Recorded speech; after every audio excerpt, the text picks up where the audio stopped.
partai pengusungnya Anies memang membuka komunikasi dengan saya. Serius itu mereka serius sekali, minta saya mendampingi Anies. Ya. Menurut saya Ganjar gayanya sih paling asik ya. Siap mendampingi Prabowo? Ya.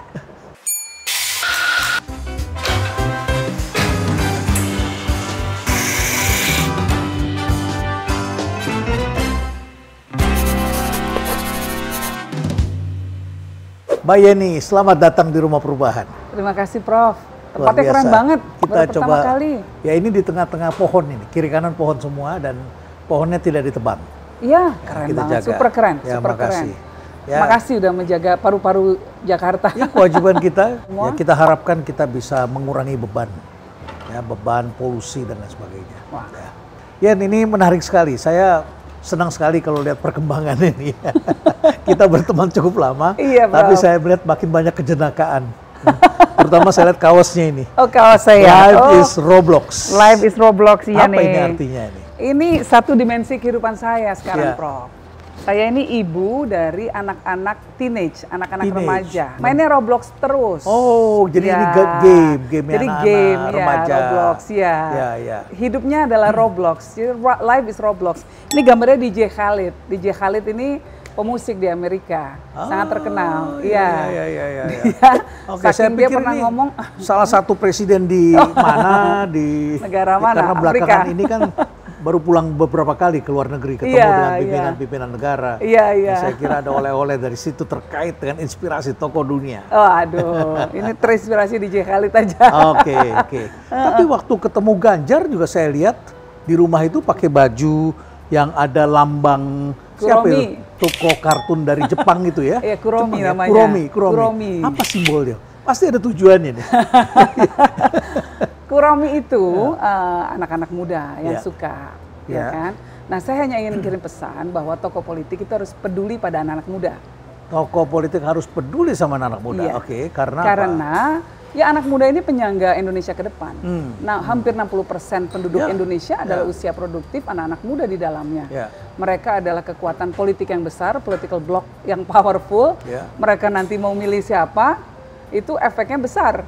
Nah, tapi jangan cuma dijadikan sekedar tempat untuk Voters. mencari Ya. voters aja gitu. Perhatikan dong, ke depan mereka harus kebutuhannya apa. Ya. Difasilitasi harus oleh negara. Karena kalau tidak, yang namanya bonus demografik, as you know, Prof, Jadi bukan dividen, berkah, bukan tapi jadi dividen. musibah. Jadi musibah. Iya, ya. kalau yang terjadi adalah mereka jadi pengangguran ya, karena Ya. tidak cukup punya skill, Kalau pendidikannya tidak tepat tidak untuk membangun tepat. masa depan mereka. Kemudian pertumbuhan ekonominya juga sangat jauh melambat, sehingga tidak tercipta lapangan pekerjaan yang cukup untuk menyerap jumlah mencari tenaga kerja setiap tahunnya. Ya. Jadi harus diperhatikan. Apa yang Yeni lihat anak muda itu karakternya seperti apa hari ini? Ciri-cirinya bagaimana? Saya lihat mereka ini sekarang kan mempunyai kesempatan yang sangat besar, Ya. tetapi di lain pihak mereka ini juga sangat mengutamakan kerja yang membahagiakan. Ya. Kalau generasi saya ini kan kerja dulu baru harapannya nanti bisa bahagia. Betul. Sebagian nggak bahagia juga sih gitu ya. Tapi kalau Iya, sekarang iya, mereka iya. maunya travel. Travel. Belum punya uang travel. Iya. Belum punya rumah udah ikut tiket war, beli Iya. tiketnya siapa Taylor Swift. Taylor Ya. Swift. Jumlahnya besar sekali. Coldplay. Ya. Luar biasa sekali. Kalau dulu Iya. kita mikir, gue nyicil rumah dulu deh. Ntar Iya. kalau udah punya rumah baru nonton. Betul. Apa yang Jenny lihat? melihat Lalu anak muda mereka sekarang? mengalokasikan lebih banyak lagi uang dari pendapatannya untuk Ya. apa? Untuk healing. Untuk healing. Untuk healing itu porsinya besar Ya, gitu ya. termasuk di kedai-kedai kopi kayak gini ya. Iya betul. Harus kesini nih anak-anak muda nih ya. Ini tempatnya keren banget kalau mau healing. Stop. Ya. Ya anak-anak muda kita sekarang ini kan kejepit ya. Di satu sisi mereka dianggap generasi yang rapuh, ya kan. Di satu sisi mereka dianggap tidak sekuat generasi-generasi Ya. sebelumnya. Karena kita dulu dipelonco, kita diapain dulu. Betul. Padahal begitu banyak kemudahan gitu ya. Tapi di sisi lain tantangan yang mereka hadapi kan juga sangat besar, Sangat Prof. besar. Sangat Ya. besar gitu ya. Dan Pekerjaan berubah, belum tentu semuanya Betul. tertampung, ada robot. betul. Ya. And they have to learn on the go. Mereka sambil belajar juga. Nah, kemudian mereka juga disuguhi dengan cerita-cerita sukses yang seolah-olah instan di Ini sosial yang media. berbahaya, yes. Sehingga mereka image tentang kesuksesan itu menjadi menjadi terdistorsi. Seolah-olah harus sukses saat ini. Ya. Nah, mereka standarnya terlalu tinggi. Pohon besar, Ya. pasti dimulai dari benih Iya, kecil, harus dijagain dirawat juga, selama iya. berpuluh-puluh tahun, bahkan ada yang ratusan tahun. Nah, mereka berpikir bahwa nanam 3 bulan akan langsung jadi pohon besar. Nggak bisa, itu pohon cabe kalau mau dipanen gitu kan. Iya. Ya kadang-kadang ada yang pedes banget, oke gitu ya. Nah tapi kalau pas musim panen harga turun ya udah gitu. Habis. Nah, jadi anak-anak muda sekarang menurut saya kasihan ya, di satu sisi mereka dijepit oleh ekspektasi yang tidak realistis. Ekspektasinya tidak realistis yang datang dari luar maupun dirinya sendiri. Anak-anak muda kita sekarang merasa frustasi karena membanding-bandingkan dirinya dengan orang lain. Kalau mereka tidak ada dalam cover majalah sukses, under 30, belum umur 30 tahun sudah sukses, menjadi raja-raja, ya, menjadi startup baru, gitu, crazy rich, belum punya private jet, yang seperti itu kan nggak realistis. Membuat mereka insecure. Sangat insecure. Nah, padahal butuh waktu untuk bisa akhirnya mencapai mereka kesuksesan. Bilang punya problem mental health. Exactly. Mencocok-cocokkan pada definisi di sosial media. Ya, betul sekali. Nah, kasihan tapi ya kan harus dibimbing juga. Harus diajak dialog juga. Nah, kita ini orang tua di rumah aja kalau mau anaknya sukses, mental health-nya stabil dan kuat, maka anaknya harus diajak bicara, harus ada dialog, bukan monolog dari orang tua, bukan cuma udah makan belum, udah ngerjain PR belum, kan bukan nggak bisa gitu. Lagi pola dulu ya? Nggak bisa kayak nggak dulu. Bisa. Jadi narasi harus kita bangun. Betul, dan kadang-kadang kita harus siap menampung keluh kesah anak, rasa frustasi anak yang dilampiaskan ke kita sebagai siap nampung. Sebagai teman ya, sebagai teman curhatnya mereka. Dan lain sebagainya, emosinya naik turun. Karena ada hormonal imbalances itu kan, ketika mereka mulai menjadi orang dewasa, pasti hormonnya naik turun tuh. Yang kemudian mengakibatkan emosinya juga naik turun. Mereka sedang belajar untuk mengekspresikan diri, kan ibaratnya begitu. Ini di rumah, konteks rumah, apalagi bernegara. Nah, pemimpin negara harus belajar untuk mendengarkan anak muda. Penting sekali dengan ya. Emosi yang sedang bergejolak juga. Itu kira-kira. Tapi begini, di tengah-tengah kesibukan Yeni, saya kalau lihat itu ya, hari ini ada di Dubai, besoknya ada di mana lagi ya, pindah-pindah terus, kemudian di stasiun TV ini, kemudian di sana begitu ya. Saya lihat fotonya sudah ada di Jawa Timur, atau lagi di Makassar begitu. Ini jam terbang tinggi, masih ada waktu buat anak-anak untuk menemani. Kalau malam saya bacain cerita sebelum mereka tidur. Bahkan saya sampai merekam lagu, Prof. Seberapa penting cerita itu buat anak? Bonding itu, sangat penting. Karena itu merangsang kreativitas. Lalu kemudian momen kita heart to heart, kita bisa cerita segala macam. Dan kemudian memakai karakter-karakter yang ada di cerita untuk menyampaikan moral, nilai moral yang ingin agar anak-anak kita itu mau mengadopsinya. Bawang putih, bawang merah, misalnya. Masih diceritakan? Masih. Tetap relevan? Saya pernah cerita soal ada Joko Kendil, Joko Tarub, Joko Tingkir. Dan sekarang terus Joko Widodo sekarang. Anak saya gini, Joko semua mah gitu. Joko mulu mah ceritanya. Iya kan, ini ada Joko Widodo juga. Hari ini ketua gengnya adalah Joko Widodo. Iya betul. Nah, tapi di jaket yang Yeni pakai pada waktu ketemu Ganjar, siapa tadi namanya? Kuromi. Ya. Itu banyak karakternya, macam-macam ya. Ada Sanrio, ada Sinamurol, gitu, ada Kuromi. Jadi pesan khusus yang mau disampaikan kepada Mas Ganjar adalah perhatikan anak muda. Perhatikan anak muda. Perhatikan anak muda. Memang dia kurang perhatikan anak muda. Menurut saya Ganjar gayanya sih paling asik ya. Paling asik. Kalau dengan anak-anak muda ya, dia kan gayanya muda, dia pelari, dia maraton. Tapi nggak semuanya tuh sadar itu. Ada partai yang muda, saya baca meme-nya, ini mohon maaf saya baca meme-nya. Dan sekarang Yeni juga aktif barangkali suaminya di sana gitu. Oh, suami saya. Saya kira-kira bisa menebak nih. Bisa nebak kan ya, apa partainya partai anak muda. Tapi meme gini, kalau partainya anak muda, kenapa calon presidennya yang paling tua? Nah, saya ini bukan bagian dari partai itu ya, Prof. Tapi setahu saya mereka belum mutusin. Oh, mereka belum putusin. Belum mutusin. Setahu saya. Tapi saya nggak tahu karena saya bukan bagian dari partai itu. Oh, oke, baik.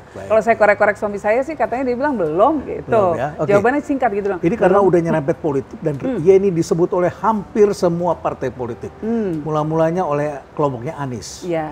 Disebut bahwa sebenarnya yang awalnya itu malah PSI loh. Malah PSI. Yang mencalonkan ketika pertama kali mereka ngomong Ganjar, itu adalah PSI. Mereka bilang Ganjar dengan Yeni. Itu PSI yang ngusung tahun lalu.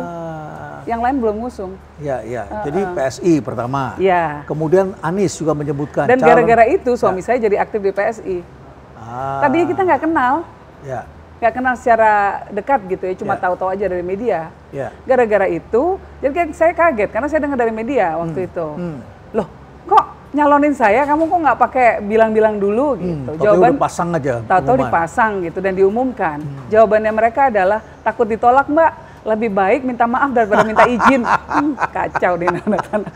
Gara-gara itu ngobrol dan kemudian kita jadi tertarik dengan program mereka. Apa yang paling menarik dari mereka? Menurut saya mereka pertama adalah anak muda, ya kan, karena saya merasa ya ini anak muda harus dikaryakan ke depan, difasilitasi gitu ya. Yang kedua bahwa mereka itu fokus pada politik untuk mengawasi budget, anggaran, politik anggaran. Menurut saya itu juga sangat menarik. Disitulah letak banyak persoalan di pemerintahan ini karena politik anggaran dan penyelewengan di anggaran. Oke, penyalahgunaan. Baik. Terus kemudian awalnya saya lihat nama disebut-sebut sebagai cawapresnya Anies. Ya. Tapi kemudian diserang oleh kelompok yang mendorong AHY. Oh iya. Sampai muncullah tong setan itu. Oh iya. Muter-muter, nggak jelas katanya. Maksudnya apa sih? Pusing deh bacanya. Jadi sebetulnya Anda dicalonkan juga oleh Anies. Partai pengusungnya Anies memang membuka komunikasi dengan saya. Serius itu mereka. Serius sekali, minta saya mendampingi Anies. Yaitu Nasdem. Nasdem memang komunikasi dari tahun lalu juga, Prof. Cuma saya kan punya etika politik. Saya tidak akan membuka ke publik, walaupun komunikasinya sudah dari awal. Kecuali mereka duluan yang buka ke publik. Nah ternyata kemudian mereka membuka ke publik. Mereka sendiri yang ngumumin.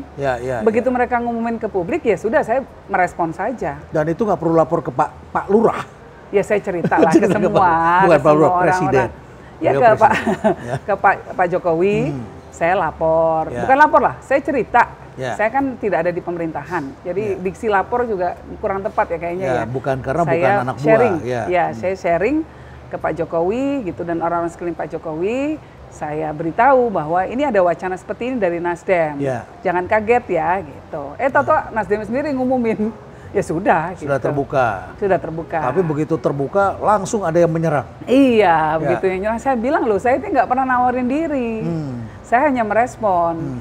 Dan meresponnya pun secara umum. Ditanya wartawan, siap nggak kalau jadi cawapres? Jadi cawapres siap, jadi nggak jadi cawapres siap juga. Kan kira-kira gitu. Artinya ketika ada opportunity yang datang, ada kesempatan yang datang, dalam hidup kan begitu. Ada kesempatan datang, ada momen datang. Ya kita say yes dulu lah. Kan gitu.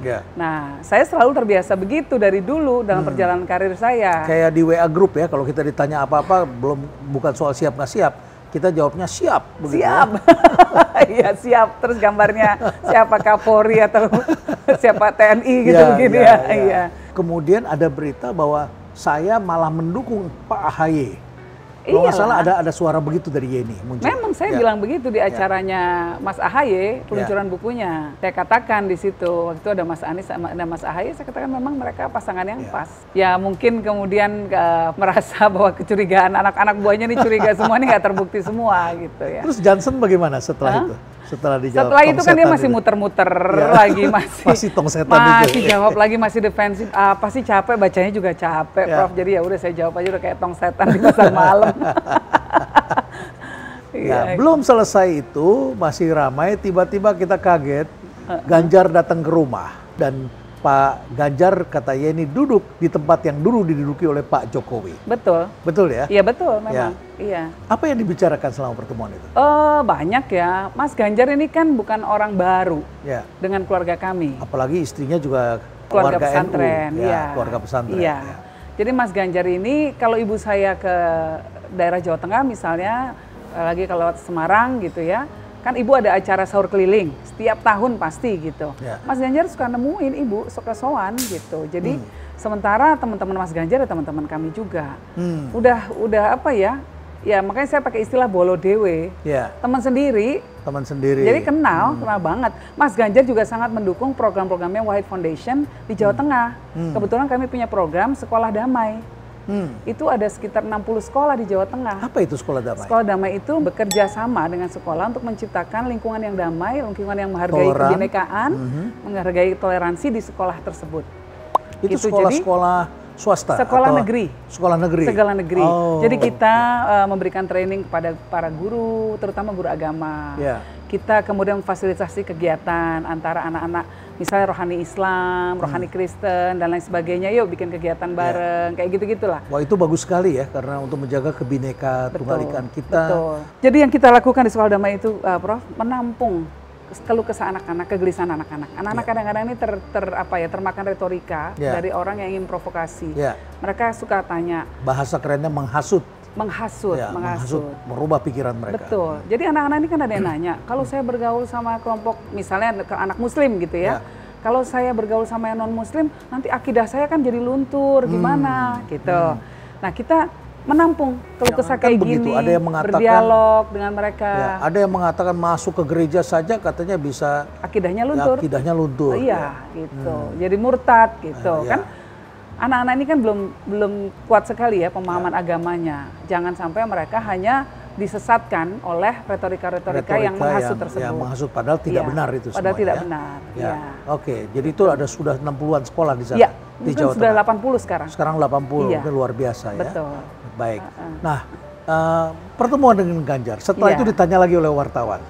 Saya siap lagi katanya, siap mendampingi Ganjar. Ini maksudnya sudah deal atau bagaimana? Publik bertanya ini kepada saya. Sudah deal mau ke makam Gus Dur.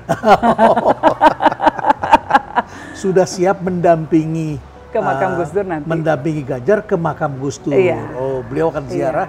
Jadi Ganjar akan ziarah. Iya. Kalau mau ke makam-makam lainnya kan di sana ada Wali Songo dan lain sebagainya. Kan saya juga suka ke makam orang NU kan sukanya begitu.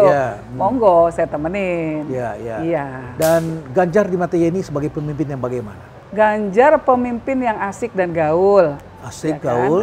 Kemudian pastinya lebih merakyat. Merakyat, dia menaruh hatinya di rakyat. Menaruh hatinya di rakyat. Kemudian stamina-nya tinggi sekali ya. Stamina tinggi. Saya sampai kaget. Terus kemudian dia satu hari kegiatannya banyak sekali. Yang saya dengar dari tim sesnya yang mendampingi gitu ya. Tapi dengan semua itu makannya banyak banget. Saya lihat makan banyak banget kan disediain sama ibu saya makanan. Jadi berbeda dengan Pak Jokowi ya. Pak Jokowi kurus, makannya tidak banyak. Makannya nggak banyak. Kalau Ganjar makannya masih banyak. Karena olahraga barangkali. Karena olahraga juga. Iya, gitu. Makanya ibu saya waktu ditanya komentarnya apa, makannya jangan banyak-banyak. Gitu. Kata ibu saya gitu kan. Maksudnya nggak makan banyak-banyak, harus tirakat gitu kan. Itu kan pesan ibu saya langsung yang direkam oleh para wartawan. Kemudian diposting dong di media. Netizen komentarnya, Bu, kayaknya itu nasihatnya harusnya buat anaknya, Bu. Ya, kena deh gue. Makannya banyak juga. Iya, makannya lebih banyak dari Ganjar. Nah, belum selesai dengan Ganjar, ketemu lagi Prabowo. Ketemu dengan Ibu Sinta Wahid, dan kemudian Prabowo cium tangan, bahkan jongkok ke bawah. Anda kasihan lihat Pak Prabowo sampai harus jongkok ke bawah. Pak Prabowo kan lebih lincah loh. Lebih lincah? Iya. Oke. Jadi setelah jongkok bisa bangun sendiri kan? Bisa. Bisa ya? Iya, bisa. Kita seumur kita saja udah kadang-kadang agak sulit saya kan? juga agak sulit. Kadang-kadang kita dibantu berbantuan dengan orang lain. Betul. Oke, dan beliau sampai cium tangan ke Ibu Sinta. Iya. Apa simbolnya sebetulnya? Apa yang dibaca di situ? Kalau saya membacanya begini, kan memang ibu saya itu kan orang yang sangat suka beribadah, Prof. Renal. Ibu saya itu kan puasa hampir tiap hari, kecuali hari-hari yang dilarang. Hari-hari yang dilarang agama dan hari-hari yang dilarang anaknya. Ini dua ini jadi nggak puasa, tapi tiap hari puasa. Ngajinya juga ini, pokoknya zikirnya kuat, semuanya kuat. Sehingga mungkin banyak orang kalau di kalangan NU namanya ngalap barokah. Kalau nyium tangannya ibu gitu. Jangan-jangan Pak Prabowo dengar itu. Kan sekarang banyak bergaul dengan kalangan kiai, kalangan pesantren gitu. Jadi Anda dengan Prabowo ditanya lagi sama wartawan. Iya. Siap apa enggak mendampingi Prabowo? Kalau Pak Prabowo itu dari dulu ya sebetulnya kalau kita lihat, kita tarik ke belakang, itu tetangganya keluarga kami di Matraman. Oh, di Matraman. Di Matraman itu rumahnya Mbah Wahid, kakek saya itu nomor 8. Rumahnya Eyang Margono, kakeknya Pak Prabowo, pendiri BNI itu. Pendiri BNI, itu sebelahnya persis satu pagar.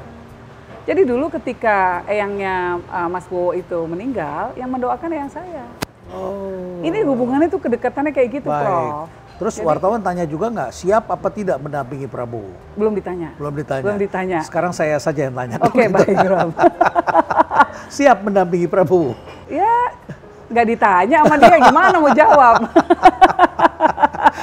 Oke, jawabannya seperti itu ya. Iya. Jadi jawabannya ngeles rupanya. Ditanya apa enggak nih sama dia gitu. Oke lah, mendampingi Prof. Renald, saya siap. Wah, jawab sekarang langsung siap gitu. Jadi kita lihat kilas ke belakang, banyak pembicaraan bahwa Ganjar itu akan sukses kalau didampingi orang NU. Karena wakil beliau juga adalah Gus Yassin. Dulu ya Gus Yassin ya. Betul. Dan itu orang NU. Ya. Nah, kemudian kita lihat lagi betapa pentingnya NU ini. Kita ketahui juga keluarga Yeni juga jadi rebutan oleh partai-partai lain. Kemudian sekarang ini adalah beritanya mengenai tadi bahwa Ganjar memerlukan tokoh NU. Jadi signalnya semakin jelas kelihatannya ya. Jadi gini, kalau saya dengar dari teman-teman pengamat, teman-teman lembaga survei, memang kan suara NU itu adalah sekitar antara 52 sampai 60-an% lebih dari penduduk Indonesia mengaku merasa berafiliasi dengan NU. Sehingga menjadi sangat signifikan sekali kekuatan ini gitu dianggapnya gitu lah. Kemudian kekuatan NU ini kan konsentrasi terbesarnya adalah di Jawa Timur, Jawa Tengah, sebagian juga di Jawa Barat, di Lampung gitu-gitu. Nah, tapi paling kuat di Jawa Timur. Nah, kemudian itulah yang membuat banyak pihak berpikir bahwa harus memenangkan Jawa Timur. Nah, keluarga kami karena memang orang Jawa Timur dan dari NU juga. Nah, di situ mungkin dianggap jadi jawabannya bisa adalah punya pengaruh. Itu kan anggapan pengamat anggapan pengamat seperti itu. Ya, gitu. Dan saya kira ya pengaruhnya kuat ini. Waduh, nggak tahu juga. Tapi seandainya bisa memilih, karena ini ada 3 capres yang menyebut-nyebut nama Yeni. Ini kan seandainya Yeni memilih. Kira-kira mana yang paling mewakili representasi cita-cita, keinginan, dan kemudian nilai-nilai. Saya tahu Yeni ini adalah bukan tipe orang yang transaksional. Enggak lah, Prof. Yeni ini adalah seorang penggerak masyarakat yang meneruskan nilai-nilai mulai dari Mbah Hashim sampai ke Gus Dur. Betul. Dan kita semua bahkan kita semua melihat sebelum Mbah Hashim loh. Ya. Sebelum Mbah Hashim, karena kalau terakhirnya Gus Dur, terakhirnya Mbah Hashim dan lain sebagainya, kita ini keturunannya jauh melampaui itu. Jadi sampai ke Joko Tingkir, Kerajaan Pajang. Gitu. Nah, bahkan ada juga sempat mampir ke Trah Mataram. Kenapa? Karena ibunya Sultan Agung, itu namanya Dyah Banowati. Dyah Banowati ini anaknya Pangeran Benowo. Pangeran Benowo anaknya Joko Tingkir. Jadi ya kan udah panjang sekali. Panjang sekali dan di situ pejuang semua. Betul. Oke, Yen. Seandainya bisa memilih, Yen, kamu milih yang mana dari salah satu dari 3? Tiga-tiganya itu punya kelebihan luar biasa, tapi juga punya kelemahan yang sudah kemudian pasti membuat kita harus berpikir, membuat harus melakukan kajian yang tapi sangat-sangat ini tinggal 2 bulan lagi loh. Betul. Tinggal 2 bulan lagi. Masih lama, Prof.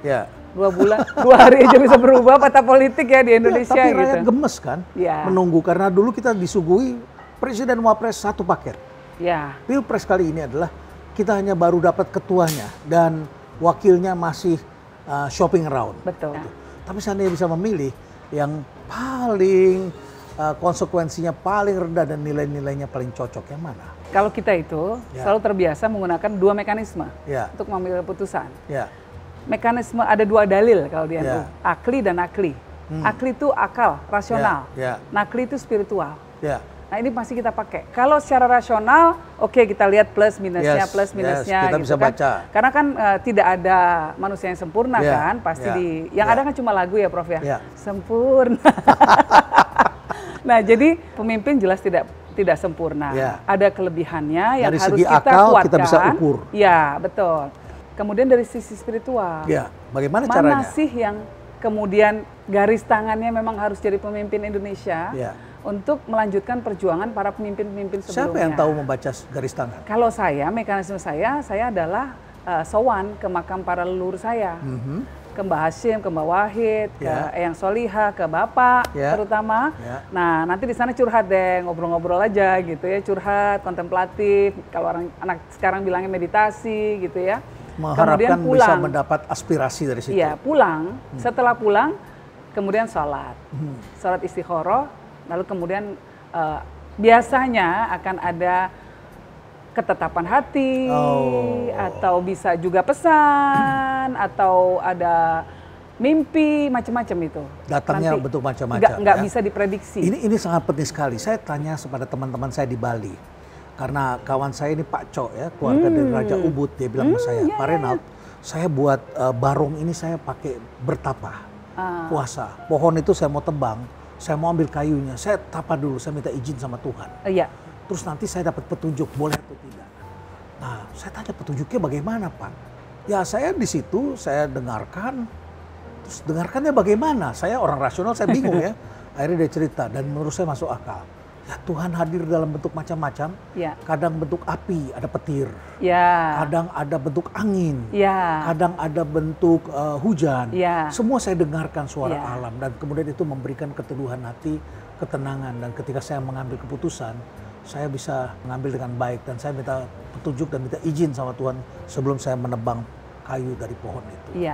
Seperti itu ya. Iya, sama kan sekarang ini kan. Betapa bijaknya masyarakat kita. Sebetulnya ini bukan fenomena baru. Tapi yang menarik adalah bahwa ini menjadi fenomena baru di dunia barat sekarang, Prof. Di dunia yang sangat rasional, yang sangat kuat dengan konsep Aufklärung, ya, dengan konsep Renaissance dan lain sebagainya, di mana rasionalitas mengemuka luar biasa menjadi panduan utama. Sekarang kan mulai timbul gerakan untuk lebih mendengarkan suara hati. Kita align dengan diri kita, dengan your higher sense, higher self. Kan itu sekarang kan? Nah dari situ kemudian akan timbul ilham, akan timbul inspirasi, divine inspiration. Itu kan sekarang masyarakat lebih ke arah sana, membutuhkan itu. Dan itu kemudian membuat dia juga lebih dekat dengan alam, lebih tidak ingin menyakiti sesama. Ya, jadi guidance-nya kan luar biasa tuh. Nah ini yang saya jalani nih, saya menapaki path itu. Di mana saya akan mungkin mencoba berkomunikasi dengan my higher self gitu ya. What is the biggest decision nih? Saya pernah juga bertanya, ini apa ada penunggunya dari? Oh ada Pak penunggunya. Saya tanya sebelum tebang, saya minta izin dulu sama penunggunya. Saya tanya penunggunya apa? Ada semut banyak Pak tinggal di atas, begitu. Ada semut. Ya benar dong Bro. Ada burung sudah tinggal di situ. Nggak berani saya Pak, itu kan makhluk hidup juga sama seperti kita. Betul Prof. Sementara yang lain mengartikan penunggu itu adalah makhluk jin, makhluk halus dan lain sebagainya. Mereka sudah bisa menjelaskan seperti itu. Betul, dan Prof. saya sepakat sekali, makanya di sini kami tidak tebang pohon sembarangan. Betul Prof. Pasti banyak penunggunya di sini ya. Banyak penunggunya. Jangan-jangan di sini nanti ditentukan siapa yang akan jadi capres ke depan. Saya kira ya ini salah satu sudah mengirimkan tiupan anginnya di sini. Nanti kita diskusi dengan para pohon di sini. Baik.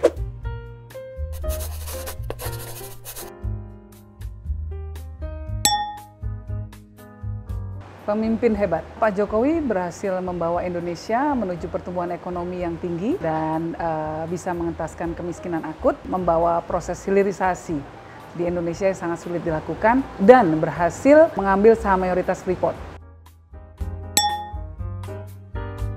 Pemimpin Indonesia yang kuat. Pak Prabowo dengan latar belakang militer, punya ketegasan, punya wawasan internasional. Beliau juga punya latar belakang pengusaha yang cukup tangguh, ya. Jadi biasa mengambil keputusan tegas. Ganjar Pranowo adalah pemimpin yang merakyat. Mas Ganjar senang menyapa masyarakat, tidak ada jarak dengan rakyat yang dipimpinnya, mengerti suara kebatinannya masyarakat. Pemimpinnya intelektual. Mas Anies ini lulusan luar negeri, ya, kemudian punya doktor juga, akademisi yang sudah banyak ketahui rekam jejaknya, tapi juga pernah menjadi pemimpin eksekutif, jadi gubernur DKI, kemudian juga pernah jadi menteri pendidikan, ya. Jadi sisi intelektualisme beliau sangat kuat sekali. Gus Mus adalah kiai yang budayawan. Beliau berdakwah bukan hanya lewat ayat-ayat agama, bukan cuma dengan dalil-dalil Quran, tapi juga dengan karya seni. Karya-karya lukisan beliau, sajak-sajak puisi beliau, itu mengetuk nurani kita, dan kalau buat saya pribadi mendekatkan kita pada Yang Maha Kuasa. MH Ainun Najib adalah budayawan yang kritis. Nah, Cak Nun menggunakan platformnya untuk terus menyuarakan suara-suara kritis terhadap siapapun yang ada di kekuasaan. Cak Nun menggunakan bahasa-bahasa kebudayaan yang dicampur dengan bahasa religi ya untuk melakukan proses kritis menjaga keseimbangan di masyarakat. Muhammad Iskandar itu saudara saya yang balelo. Kayaknya sudah terinikan ya, sudah jelas kalau karena beliau adalah keponakannya Gus Dur, tapi justru memaksa Gus Dur keluar dari rumah politik yang didirikan oleh Gus Dur. Jadi balelo ini, walaupun saudara. Ya, terima kasih Mbak Eni. Terima kasih. Berbicara tentang politik yang sangat menarik dan dinamis ini, sebetulnya apa penilaian Yeni terhadap dinamika politik kita belakangan ini? Saya itu agak sedih karena kita lebih banyak terjebak kepada soal politik praktis.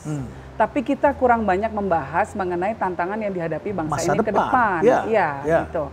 Nah ini kan masih dalam konteks kemerdekaan ya Prof, kita baru 17 Agustusan nih kan. Ada yang tidak terbahas, yang saya sebut sebagai hilirisasi kemerdekaan. Ketika para founding fathers kita mendeklarasikan kemerdekaan, itu kan hulu dari eksistensi negara kita. Hulunya di situ. Hulunya di situ. Lalu proses hilirisasinya bagaimana? Hilirisasinya itu kan adalah penataan peranata yang baik, bernegara. Lalu kemudian memastikan bahwa masyarakat dilibatkan dalam proses politik, suaranya didengar. Lalu kemudian memastikan bahwa semua institusi-institusi yang ada dipimpin oleh orang-orang yang benar-benar bekerja untuk kepentingan masyarakat. Kelihatannya sekarang KKN lebih ditekan kan gitu kan kira-kira Prof gitu ya. Baru kita bisa sekarang bicara. Agak mulai diabaikan atau mulai lebih praktikal, transaksional, praktis, praktikal politik yang kayak gitu lebih mengemuka. Dan partai politik ke tengah semuanya. Betul. Bisa hari ini jadi caleg dari partai ini, besok partai lain. Akhirnya yang benar Aldi Taher. Ya betul, dengan segala dia punya wisdom. Kalau itu rezeki katanya tidak kemana katanya. Rezeki itu adalah rahasia Allah katanya. Simple banget ya. Simple banget. Iya, tapi kan masa sih begitu? Hanya rezeki aja persoalannya. Ya jadi pejabat publik jangan cuma diasosiasikan dengan rezeki untuk diri sendiri. Ya. Tapi harus menjadi konsep rezeki untuk masyarakat banyak. Rezeki untuk masyarakat, kesejahteraan yang dipimpin. Betul. Kalau kita ngomong soal hilirisasi, kan sekarang bicaranya hanya hilirisasi minerba. Dan ini yang sudah dilakukan oleh Pak Jokowi luar biasa sekali. Bahwa dari bahan mentah, dari biji nikel, sekarang mulai harus jadi bahan olahan. Iron pick. Betul. Dengan nilai tambah yang tinggi, nilai ekonomisnya juga tinggi, industrinya juga terbangun, lapangan pekerjaan tercipta, dan lain sebagainya. Jadi kita harus berpikir tentang penciptaan lapangan pekerjaan dan bagaimana kesejahteraan di masa depan. Nah, kita kan ekonominya selama puluhan tahun memang lebih tergantung pada sumber daya alam, terutama migas dan sektor agraris saja. Lah kalau kita mau jadi negara industri, ya pasti kan kita harus investasi banyak di bidang infrastruktur ekonomi. Sehingga kalau nggak terjadi yang namanya resource curse kan, Prof. Kutukan sumber daya alam. Disease, iya betul. Mati di lumbung padi kan kira-kira gitu. Punya kekayaan berlimpah tetapi kita tidak maju, malah tambah miskin. Atau kalau kayak ngambil analogi atlet ya. Atlet ketika jaya uangnya banyak tapi uangnya tidak di-manage, dia hidup berfoya-foya sehingga kemudian ketika tua dia jadi merana. Menjadi petugas di lapangan saja. Nah, gimana caranya agar ke depan gitu pemerintah ini bisa melanjutkan programnya Pak Jokowi yang sudah bagus tentang hilirisasi minerba, tapi juga dilanjutkan dengan hilirisasi sektor-sektor lainnya. Nah, hilirisasi terutama untuk institusi-institusi bangsa ini dibangun, institusi peranata demokrasinya harus dikuatkan, keseimbangan sipil dan militer juga harus dijaga, kestabilan politik, kestabilan ekonomi harus dijaga, stunting harus turun. Ini juga mengkhawatirkan. Betul. Angka kemiskinan kan sekarang sudah sangat bagus di bawah Pak Jokowi karena sudah di bawah 2 digit. Selama puluhan tahun kan masih 2 digit. Butuh sekitar 20 tahun untuk bisa 1 digit. Sekarang masih dan belum lagi angka ketimpangan ya. Angka ketimpangan, Gini koefisiennya itu juga masih tinggi. Nah ini kan banyak Prof PR-nya. Saya mau ngajak ngomong soal atlet karena tadi Yeni barusan ngomong atlet juga. Karena Yeni ini adalah Ketua Umum Panjat Tebing, ya kan? Ya, tapi sebelum kita manjat tebing kita ngopi dulu. Oh penting itu. Bisa pesan kopi, Bu Yeni Aku apa mau kopinya? Cappuccino kalau bisa. Saya minta kopi hitam. Ya, makasih. Hidupnya kurang pahit, Prof. Kopinya hitam. Sudah banyak yang manis. Sudah banyak yang manis. Saya tenggak, jadi saya harus terbiasa juga yang Karena politik ini banyak pahitnya. Banyak pahitnya, Prof. Jadi saya kopinya ada gulanya. Ya, tapi kita sebagai masyarakat tentu lebih rileks ya, ketimbang melihat para aktor politik yang menghabiskan banyak uang dan pengen cari untung pula di sana ya. Tentu mengkhawatirkan. Tapi saya janji tadi mau bicara tentang atlet. Ya. Sebagai ketua umum panjat tebing, memang Yeni ini panjat tebing juga? Enggak. Enggak. Saya cuma 2 panjat, Prof. Apa? Panjat sosial dan panjat doa. Oh, pansos dan panjat doa. Dan panjat doa. Oke, baik ya. Tapi menjadi ketua umum dan tak lama kemudian kita terkejut Yeni. Wow. Dan semua orang bicarakan prestasi luar biasa. Yeni pimpin, kemudian tangan Anda dingin sekali ya. Sukses, tiba-tiba ada seorang perempuan. Siapa namanya itu ya? Yang dulu. Cepat itu Aris Susanti. Aris Susanti. Kalau yang sekarang dan baru. Kita Indonesia disebut namanya. Betul. Sampai merinding saya menonton itu. Dia menang di kejuaraan dunia waktu kejuaraan itu. dunia, iya, ya. di Cina waktu itu. Dan catatan waktunya sekitar 6,9. Cepat sekali, semua orang terperanjat seperti itu. Ya. Tapi sekarang adik-adiknya, Aris sudah pensiun, Prof. Aris sudah pensiun? Iya, dengan achievement yang sangat fenomenal itu yang luar biasa sekali prestasinya, dia sekarang pensiun. Yang berjilbab itu kan anak itu kan? Iya, anak Jawa Tengah, betul. Anak Jawa Tengah, Dia jadi bintang iklan, itu bagus sekali jadinya. Nah, itu saingan saya berarti itu. Oh iya. Tapi belum produk yang sama, bisa ditawarkan nanti. Nah, jadi terus dia ada yang sekarang ada yang junior itu catatan waktunya sudah lebih cepat. Lebih cepat. Dan sudah kemarin tampil sebagai juara dunia. Sudah kemarin terakhir di Bern di Swiss. Dan itu adalah salah satu ajang qualifier untuk Olimpiade. Dan siapa dia dapat namanya? tiket, namanya Desakrita, atlet dari Bali. Pak Cok kenal, temennya Prof kenal, pasti kenal. Sekarang kita dapat 1 tiket untuk Olimpiade, ini kan susah.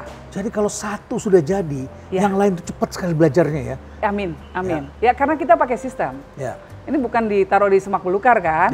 Ini kan ditaruh di tempat yang kemudian diberikan pupuk yang pas, ada organisasi yang melatih sehingga bisa menghasilkan juara-juara dunia. Ada sport science yang kita pakai, ada pembinaan mulai dari usia muda gitu ya, youth championship. Kita suka mengadakan itu, ya kejuaraan-kejuaraan kelompok umur namanya, dari umur 9 tahun, 11 tahun, sampai saya kalau umur gitu 13. ingin mendukung di sini. Saya pengen ada tempat untuk melatih anak-anak itu di sini. Boleh, Bro. Siapa tahu nanti ini bisa menjadi kontribusi ya. Di rumah perubahan bisa belajar mereka seperti itu. Ya. Karena nanti kita galang kerjasamanya. Karena si Desakrita ini mulai dari masih kecil juga. Dia ikut-ikutan, terus dilihat bakatnya. Katibin kita juga punya namanya Kiromal Katibin. Itu juga dulu ini untuk kategori laki-laki ya. Laki-laki. Untuk dari mana itu Katibin? Katibin dari Jawa Tengah. Dia yang pertama kali memecahkan rekor memanjat 15 meter di bawah 5 detik. Oh, 5 detik. Di bawah 5 detik. Yang bener. Kalau saya 5 menitnya belum tentu sampai itu. 5 detik. 5 menit kita masih di bawah. Masih di bawah, ini naik apa enggak? Pakai lift nanti. Ya, ini Katibin. Udah pakai didorong-dorong. Iya. Dan Kiromal Katibin ini dari umur 9 tahunan, 8-9 tahun gitu. Nah, jadi memang kalau kita bisa melihat mendapatkan bibit-bibit muda ini, benar. Betul, kita tata dengan apalagi menggunakan sport science, pembinaannya memang panjang. Tapi kita sekarang panen. Indonesia insya Allah bisa mengirimkan atlet ke Olimpiade. Untuk cabang olahraga yang bukan cuma bulu tangkis. Kan kita sudah biasa bulu tangkis. Bulu tangkis. Kadang-kadang kita punya atlet panahan. Kadang-kadang ya. Iya, betul. Kadang-kadang kita punya angkat besi. Itu lumayan lebih sering sekarang. Betul. Sekarang panjat tebing. Makanya kenapa saya mau mengalokasikan waktu, tenaga, pikiran untuk membantu teman-teman. Di sana fungsi saya untuk memfasilitasi itu saja.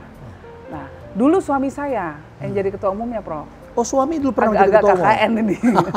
Nah, juga sih, karena pemilihan juga. Biasanya orang dari suami ke istri kalau jadi bupati atau gubernur. Iya, ini jadi ketua umum panjat tebing. Beban. yang dioper beban ini bukan harus bukan cari berkah. Sponsor, harus cari kegiatannya di mana, cari gedungnya, memikirkan organisasi dan sebagainya. Prasarananya harus kita pikirkan gitu. Nah, pertama kali bawa kejuaraan dunia di Indonesia, ya alhamdulillah ini capaian dari periode saya gitu. Itu stres banget, Prof. Karena yang standar Olimpiade waktu itu belum ada di lokasi yang sudah ditentukan oleh Federasi Internasional. Waduh, itu pusing itu waktu itu. Jadi kami harus menerbangkan papan panjat dari Eropa. Karena waktunya nggak cukup. Karena waktu itu belum sempat dibangun ininya oleh pemerintah. Gitu. Jadi harus bawa, padahal sudah diumumkan di seluruh dunia. Ya, terima kasih. Harusnya Ibu Yeni dulu. Yang hitam dulu rupanya. Yang tapi cari yang pahit-pahit dulu rupanya. Yang pahit buat profesor dulu. Terima kasih. Nggak ada tanda love-nya, biasanya suka ada love. Terima kasih ya Mas. Ya. Nah, tapi suami saya ketika dia jadi ketua umum Panjat Tebing, walaupun sebentar, itu luar biasa sekali prestasinya. Bukan karena suami ya, saya puji-puji ya. Tapi memang real. Jadi dia termasuk orang yang melobi IOC. Jadi Komite Olimpiade. Komite Olimpiade Internasional. Ya, dunia. Untuk memasukkan Panjat Tebing sebagai cabang olahraga Olimpiade. Oh, tadinya belum? Belum. Bersama dengan Bu Rita Subowo. Oh, Rita Subowo Koni. Betul, yang dulu berdua itu melobi ke sana. Sehingga akhirnya diterima sebagai cabang olahraga Olimpiade. Oh, itu awalnya dari suami? Betul. Nah, begitu jadi cabang olahraga Olimpiade, jadi Asian Games dong. Ya. Begitu di pertandingan di Asian Games, anak-anak menang terus. Dapat bonus, 1 medali, 1 M dari Pak Jokowi. Wah, luar biasa. Hidupnya berubah, Prof. Orang tuanya ada yang tadi, tukang angkringan. Nggak punya rumah. Nggak punya rumah, jualan di pasar. Bisa dibikin rumah jasa sama mereka. Anak-anaknya. Apa ya, di sini kan banyak sekali cerita-cerita heroisme. Yang memang harus difasilitasi oleh negara. Jadi jangan jangan kita cuma bicara politik yang gini nih loh. Dan kita mereka perhatikan. membutuhkan orang-orang seperti Ibu Yeni karena itu meminjamkan kredibilitas sehingga organisasi dipercaya. Dan kemudian bisa nyolek-nyolek para menteri. Pak tolong dong Pak, gitu. Anggarannya kasih sedikit ke sini sponsor. Betul, untuk pembinaan, untuk mengirimkan ke luar negeri. Walaupun kita juga harus tetap menyarikan sponsor dari swasta biasanya. Tadi kita bicara juga konser. Konser ya. Ada bocoran katanya sekarang punya hobi baru nyanyi katanya. Bukan punya hobi baru, terkondisikan. Terkondisikan bagaimana? Jadi ketika pandemi, kami sekeluarga tuh pindah ke Jogja. Karena di Jakarta rumahnya direnov. Jadi kita pindah ke Jogja. Kami di sana ada rumah mewah, Prof. Oh, di Jogja. Iya, mepet sawah. Oh, di daerah mana? Di daerah Kaliurang. Oke. Dekat daerahnya Romo Sindu itu kalau tidak salah ya. Sebelum ke atas, sebelum ke tempat Romo Sindu. Tempatnya enak sekali, sejuk di sana. Sebelahnya tuh sawah. Terus anak-anak tuh suka lihat sapi lewat. Kita melihara ayam, ambil telur sendiri. Wah, enak sekali. Hidup seperti itu mewah sekali ya. Mewah, ini paling mewah kan, Prof. Sekali, Terus ada itu tanah desa, dan petaninya nanam cabai lah apa segala macam. Jadi makan tahu kalau habis cabai cuma ngambil aja Prof depan rumah. Kan paling jadi kita enak tahu tuh. bahwa ini cabainya tidak pakai pestisida. Iya gitu, langsung dari sumbernya. Nah itu jadi kemewahan itu dibarengi juga dengan kemewahan lainnya, kemewahan hidup di alam ya, dibarengi juga dengan kemewahan bergaul dengan para seniman. Oh, pelukis-pelukis banyak di sana. Pelukis, pemusik, gamelan dan sebagainya, pemain musik tradisional juga, gitu. Ada dalang cilik yang kita undang ke tempat kita. Kaya sekali dengan seni budaya di tempat itu. Luar biasa sekali, itu momen nggak pernah tergantikan, Prof. Anak-anak saya tuh sangat menikmati di sana. Terus dengan kiai-kiai di kampung dan lain sebagainya, jadi itu sangat-sangat memperkaya. Nah, hasil pergaulan ini, pergaulan dengan para seniman, salah satunya dengan para pemusik-pemusik itu, akhirnya jadi bikin lagu bareng. Nah, bikin lagu bareng ya, terus ya jadilah begitu. Nah, tapi ini bukan sesuatu yang baru, Prof, sebetulnya. Dulu, saya pernah dipaksa suami untuk masuk ke dapur rekaman. Untuk membuat lagu khusus untuk anak-anak buat bobo. Pengantar tidur anak saya. Karena jadi kalau di ini kita lihat ada Miss Rachel ya untuk anak-anak gitu ya. Iya, tapi ini lagu. Ya. Oh, lagu. Saya, jadi kalau dulu waktu anak-anak masih bayi kan kalau mau tidur kan harus digendong-gendong, ditimang-timang sambil dinyanyikan. Jadi sangat terbiasa dengan suara ibunya. Nah, ketika saya beberapa kali dapat undangan bicara di luar negeri, suami saya kebingungan, dia nggak bisa nidurin anak. Dia bilang, bikin lagu deh, rekamin gitu. Jadi akhirnya saya bikin lagu bersama kolaborasi dengan seniman musik, bikin lagu, masuk rekaman. Nah, kalau saya pergi dia aman.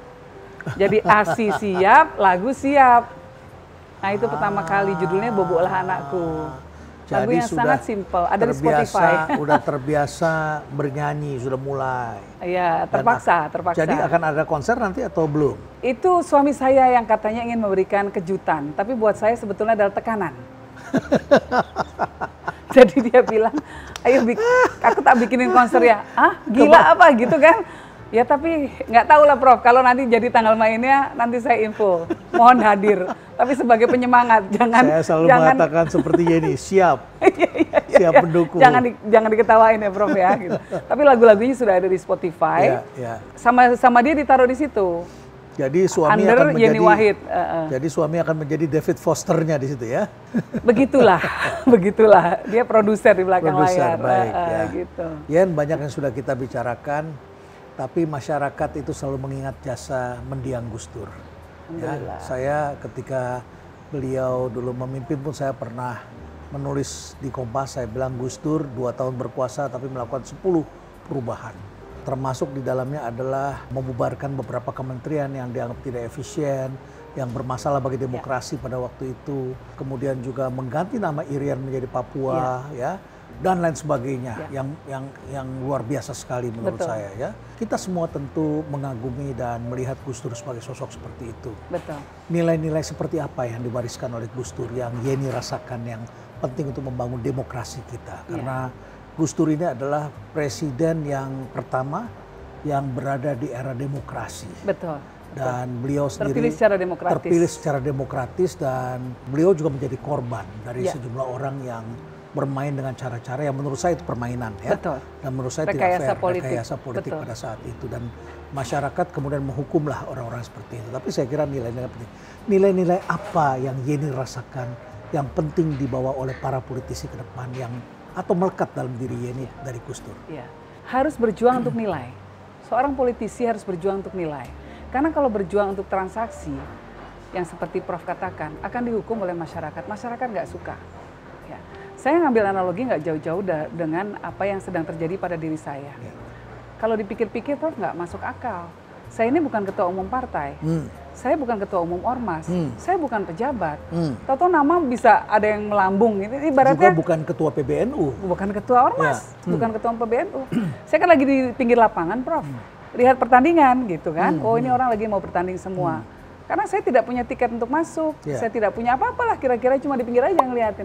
Tahu-tahu ada yang ngelempar bola dari luar, tung gitu kan. Lah, ini bola mau dikasih siapa sekarang? Nah, ini masih dalam tahap menentukan. Tapi artinya berada pada titik itu, saya yang saya miliki hanyalah reputasi, karena itu yang diajarkan oleh Gus Dur. Reputasi bahwa kita tetap berjuang untuk nilai, untuk masyarakat, bukan untuk diri sendiri. Kalau mau kaya bisa nggak sih? Ya bisa aja, namanya dia anak presiden dulu ya, gampang banget kalau mau kaya kan, Prof, gitu kan. Tapi kan Bapak ngajarin disiplin, Bapak mengajarkan kita untuk mengabdi. Yang paling penting ada pengabdian buat bangsa dan negara. Ya, kita ingin membedakan dari perilaku-perilaku politik yang transaksional. Nah, ternyata itu dilihat oleh masyarakat. Karenanya ini menjadi currency yang luar biasa menurut saya, ya kan? Jadi sementara orang-orang yang melakukan politik transaksional, walaupun punya segalanya, tidak dapat respect. Tidak dapat respect. Sampai dia mengatakan ini soal karma. Ya memang kita harus percaya, karma itu datangnya lambat, tapi pasti akan datang. Pasti akan datang. Gitu. Dan itu menyangkut kepercayaan. Betul. Nah, jadi sebagai politisi, dia harus nabung karma baik. Itu aja menurut saya. Karma baik itu dibangun dengan values. Dibangun dengan values. Ya. Saya mau cerita sedikit pengalaman saya. Dulu waktu saya menjadi ketua program doktor di UI, saya pernah mengundang mendiang ke kampus. Ya. Kami janji jam 6:30, diberitahu baru datang jam 7. Jam 7 beliau tidak datang, mahasiswa mulai gelisah, tapi masih menunggu. Ya, kemudian dikasih tahu lagi jam 8 katanya. Kita tunggu lagi jam 9 katanya. Tapi mahasiswa tetap menunggu dan tambah banyak. Wow. Saya bingung juga gitu ya. Terus saya lihat ini kok wajah-wajah orang-orang yang kelihatannya suka mengeluh dan suka komplain terhadap Gus Dur. Kan pada waktu itu juga ada di kampus-kampus orang suka menyerang. Saya udah waspada. Tapi akhirnya Gus Dur datang jam 10 malam ini. Saya tidak pernah menjadi host acara seminar atau satu kajian akademis jam 10 malam. Orang makin banyak. Dan saya tadi cemas kan, orang-orang ini akan heboh seperti apa. Iya, marah gitu marah. pasti kan. Tapi kampus kan kita harus berikan ruang. Iya, ya. iya. Apa yang terjadi? Ternyata mereka datang hanya untuk cium tangan Gus Dur. Saya sangat terkejut. Orang-orang yang tahu saya di publik itu suka ngomong sembarangan. Datang mereka semua cium tangan pada Gus Dur seperti itu. Betapa mereka takluk ketika melihat Gus Dur. Iya. Tidak pernah terjadi dan Gus Dur hanya ngomong sebentar, setengah jam setelah itu pulang. Tapi semua orang happy, rebutan cium tangan Gus Dur sekali lagi. Jadi menurut saya punya teori soal itu, Prof. Karena Gus Dur punya ilmu yang nggak dimiliki oleh orang lain. Apa itu? Ilmu ikhlas. Terima kasih. Terima kasih. Ya. Termasuk di dalamnya dihujat dan lain sebagainya, diterima aja. Ya. Semua dihianati, diterima, semuanya diterima. Kita apa bisa? Kita apa bisa kayak gitu? Dan setiap orang tuh punya amalan, ya. Kayak ibu saya, beliau amalannya puasa tiap hari, hampir tiap hari, ya kan? Zikirnya kuat, baca Qurannya juga kuat sekali. Itu amalan beliau yang membuat beliau jadi istimewa, instingnya kuat, gitu ya. Kadang-kadang yang kalau bicara, mama kayak nggak sadar bicara aja. Jadi kayak ngingetin Mas Ganjar. Dari mulutnya, ya? Ketika ngingetin Mas Ganjar, apa yang dikatakan oleh ibu? Ingat yang di atas dan ingat yang di bawah. Jangan ingat yang di tengah. Jadi ingat Tuhan, ingat rakyat. Yang di tengah jangan terlalu ini. Yang di tengah ini elit politik, yang politiking, yang transaksional, segala macam. Iya, elit politik, bukan kelas menengah, bukan. Belum tentu mereka yang tulus itu. Betul. Jadi ingatnya di atas, ingat di bawah. Itu ibu bilang untuk Mas Ganjar. Saya kira ini pesan penting buat seluruh masyarakat. Betul, kan dalam sekali di situ gitu ya. Gus Dur pun juga begitu. Gus Dur ilmunya adalah ilmu ikhlas itu. Jadi nggak ada orang yang bisa mengatakan bahwa kalau saya aja nih ya, ngelihat bapak saya dihianati atau apa, marah. Kesel gitu kan. Nah, kalau bapak kan, udahlah nak, bapak ditipu orang. Pak ini kan orang itu jelas-jelas nipu pak, saya bilang gitu. Ya memang dia derajatnya masih penipu nak, gitu jawabannya. Gimana kita? Yang terakhir, kali ini terakhir betulan ini ya.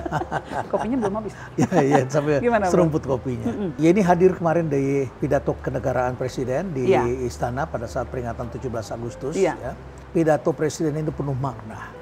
Oh gitu Prof ya. Apa yang Yeni baca di pidato terakhir Presiden di Istana Negara ini?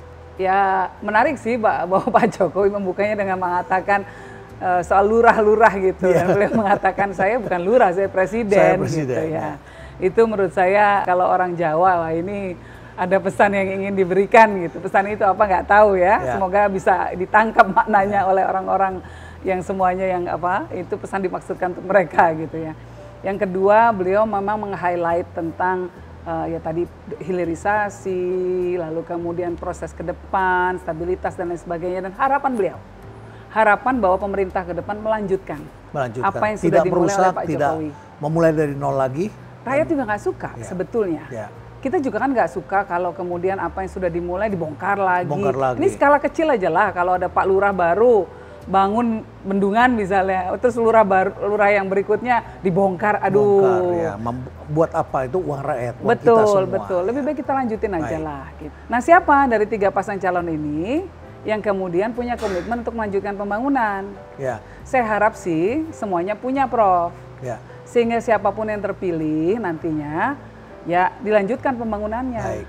Amin, terima kasih Ibu Yeni. Terima kasih Prof. Terima kasih netizen yang telah menyaksikan tayangan ini. Saya kira ini pembelajaran penting bagaimana sebetulnya situasi politik ini dibangun, dan kita adalah orang-orang bisnis, orang-orang ekonomi yang tidak menjadi seorang politisi, tetapi kita perlu tahu kondisi politik karena dari situlah kita bisa merencanakan apa dan melihat apa yang akan bisa kita lakukan dalam hari-hari menjelang Pilpres, dan tentu saja kita harus menjaga kesatuan dan demokrasi di Indonesia agar tetap hidup, dan tentu saja membutuhkan komitmen kita bersama and stay relevant.